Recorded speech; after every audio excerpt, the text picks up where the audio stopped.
So then, we are back with the more understandings from the time of the Second Tabernacle services that we find in the Aramaic English translation of the word. This translation comes from the original manuscripts of the prophets of the Tzayelic lineage.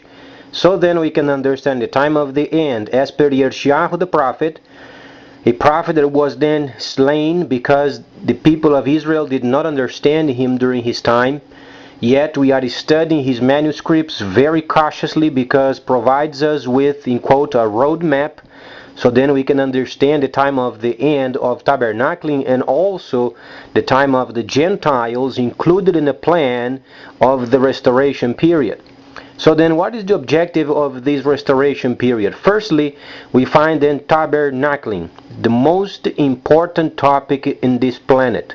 Tabernacling in its reinstitution precisely on the land of Cush, as then the prophet Yirmiyahu has stated.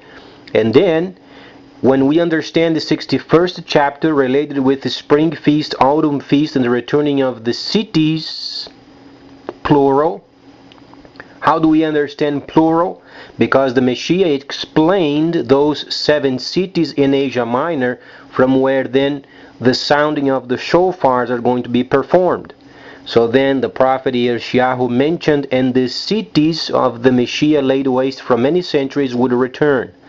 Then we understand 7 spirits of Elohim, 7 functions, 7 shofars, 7 cups, 7 cities, a sound of a shofar and a cup per city. So then, obviously when the Gentiles are included, then we understand what Yirmiyahu the prophet mentioned regarding the holy city and then the Gentiles doing the work of the land. Let's try to understand these in our modern understanding, because back then service areas were always led by the Hebrew people, never foreigners. So then from the Eastern culture we understand the Gentiles were given a privilege of working on behalf of the holy cities. These equals testifying. Then when you read then Galah, Revelation, the 6th chapter, and those who were making testimonies on behalf of the Messiah. The Hebrews, they do not longer do testifying, they do functioning. They had their time of training. They spent more than 1,000 years training every year for the coming of the Messiah. They did their part. How comes then the Gentiles saved in the Messiah, testifying on his behalf? So then when we read Yirmiyahu chapter 1:8, we understand chapter 61st and 1:8 are related. The translators, unfortunately, when they were translating those holy documents, they did not understand what those belong and where they should belong. They did this on their own, and they were translating a piece, and then they were not sure what kind of other piece would go along with it. So chapter 1:8 and 61st, they had no clue those were related. But they are. So then, those people who are then in charge of the service area are those obviously saved in the Messiah. And there is a place for the Gentiles during this time of the restoration, because the Creator wants the people to understand what this restoration period truly is. The restoration period indicates what the Creator wants to do with this earth. Then when we read Ezekiel, then we understand it's not a relation with the temple in Jerusalem, related with truly the new capital of Jerusalem. So then when we read, and then Jerusalem coming down from the sky, from heaven, it is the new capital of the world when refurbished. So then, with this in mind, then we understand what the Gentiles should be doing, and the retrieving and also rebuilding. These has many ramifications, as we understand, because when we read the 11th chapter of Daniel, then we find ourselves understanding the northern kingdom, the southern kingdom, and then the eastern kingdom is then revealed a couple of chapters later, where you find the Apocrypha. The Apocrypha is also a set of holy documents. We must study those very diligently. However, at the moment, it's important to understand in chapter Then 11, because it explains the relationship of the Northern Kingdom, Soviet Union, and the Southern Kingdom, Africa. They are friends. Let's try to understand. The subduing of the Southern Kingdom, it is related with other nations, in quote, sticking their noses where they were not invited. Then will to provoke the Northern Kingdom to come with force and subdue the Southern Kingdom because of influences of other nations. These obviously would point us for the Dragon Mart, because the Dragon Mart must be established worldwide. How do we know this? Prophet Daniel explained very precisely.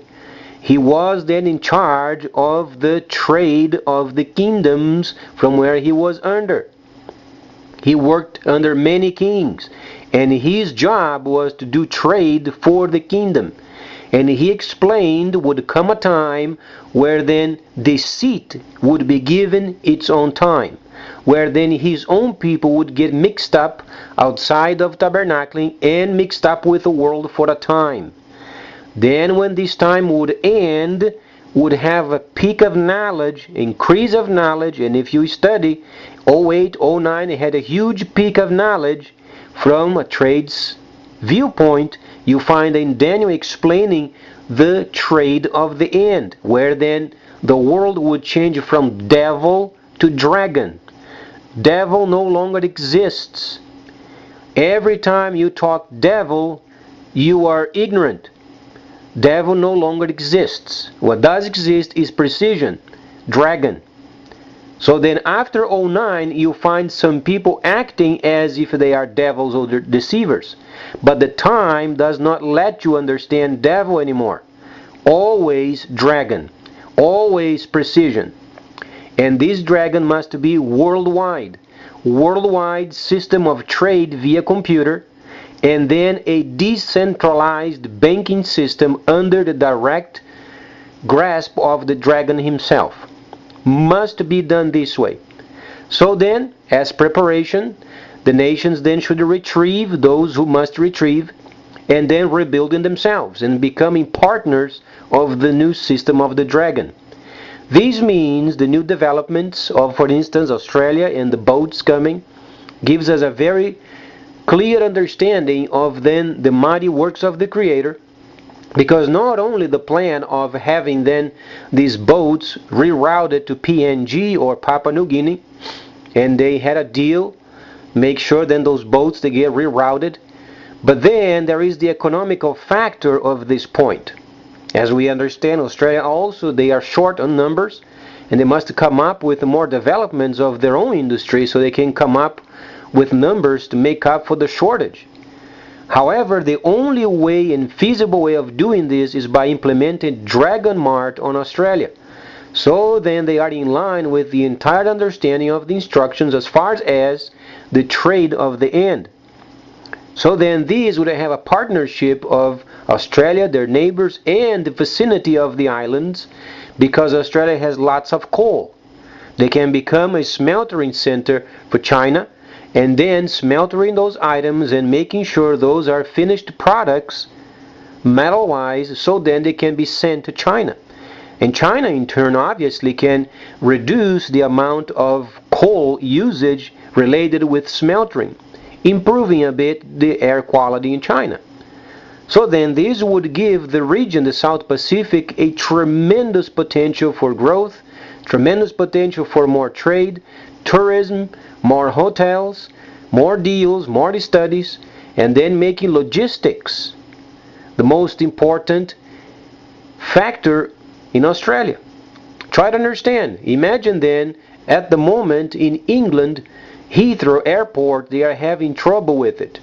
They are either thinking on destroying the airport and building another someplace else, or then converting it over. But if we are smart and we understand then the dragon's objectives, it doesn't take much for a person to understand what the Messiah said during the time of Galah. And the Messiah said in the very apex of the trade of the end, where the Messiah saw ships and the freighters of the earth. It was a golden time, we might say, of the time of the restoration period, Gentile level. Tabernacling does not require any kind of a shipment. Tabernacle is self-sustained. So obviously he was speaking of the Gentiles. But these then would give us more understanding of what to expect as far as the freighters. So Heathrow Airport in London, we find ourselves then understanding what they can become. Obviously, if Mr. Cameron is smart, he would invite then the freighters of England and then would come up with a plan to convert the existing Heathrow Airport in an airport related only with the freighting. The freighters would make the Heathrow Airport then an airport related only with freighting. Then the other airport would be solely for travelers. This would resolve then the line of understanding of trade versus then separating travelers with the freighters and give an exclusive space for the freighters. Obviously FedEx would be the utmost because they have the best prices on the market. They would get the prime spot. So this would encourage people to do more trade online, to do more trade than obviously wishing for the system of the Dragon to become then online. And that's another step, because then at the moment the Dragon is establishing himself throughout the world. So then many areas of the geographical sections of the planet with Dragon Marts. Those are the distribution centers. Then later, when the people they get online and the system becomes available online, then when you order your parcel, then you receive from the closest distribution center near to your home. So then you begin to understand the distinction of then travelers, the distinction with freighters, and then throughout the world, then freighters becoming then the people in charge. So these would get in line with the Messiah already in the future. The Messiah is in the future. We have to understand it, because from tabernacling, what we understand past is truly future. The Messiah spoke in the past, related with the future. So the Messiah is in the future, explaining what we should do if we are smart to understand what the Messiah is saying. Then we retrieved our time, and then we take the proper measures to line up our work with then the instructions. Please stay tuned, much more coming.